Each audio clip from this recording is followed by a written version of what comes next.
Oftentimes when we hear momentum, we think about keeping up your momentum, and this is easy to do with something that you like. Let's start that over.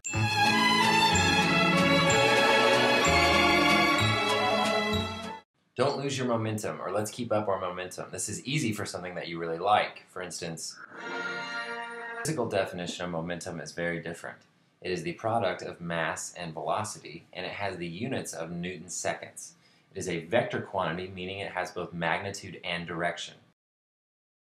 Momentum is a quantity that is conserved. So for a system that has no outside forces, for instance this frictionless pool table, the initial momentum that the cue ball has to be conserved throughout that whole collision. So every little ball afterwards, all of their momenta need to add up to the original.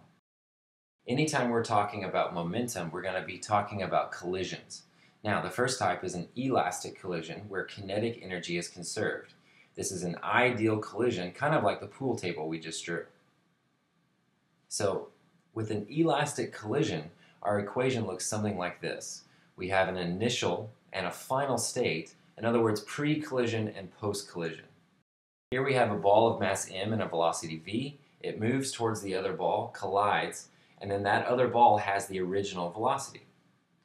An inelastic collision is one where kinetic energy is not conserved. In other words, a sticky type of collision. In other words, clay hitting, well, anything. This is a non-ideal or real collision. Say we have two trains, one hauling a large amount of clay with a mass 2m and initial velocity v1.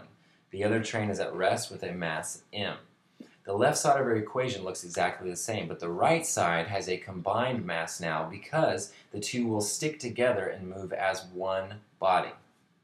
After the collision, the two will move together with a slower velocity because our mass increased.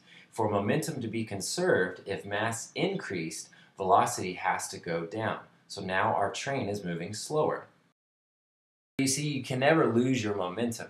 If you do, you would violate the laws of physics. And ask any mad scientist, violating the laws of physics is never a good thing and rarely turns out well.